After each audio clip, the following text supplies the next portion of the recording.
સુરત શહેરના સચિન જીઆઈડીસી વિસ્તારમાંથી એક હૃદયદ્રાવક અને કમકમાટીભરી ઘટના સામે આવી છે।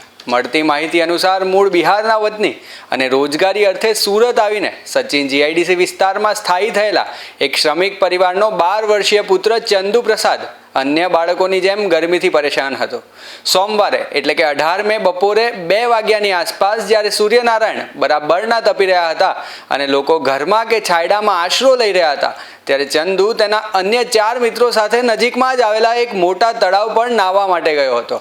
નાહવા માટે પાણીમાં ઉતરતી વખતે બાળકે લીધેલ થર્મોકોલનો સહારો અધવચ્ચે તૂટી જતા આ અકસ્માત સર્જાયો હતો। આ ઘટનાને પગલે શ્રમિક પરિવારમાં ભારે અરેરાટી અને શોકનું મોજું ફરી વળ્યું છે। સમગ્ર ઘટનાને લઈ વધુ તપાસ હાથ ધરવામાં આવી છે। महालक्ष्मी विभाग नंबर 6 गधड़ी वाली रोड घटना ये बच्चे तालाब में नहा रहे थे।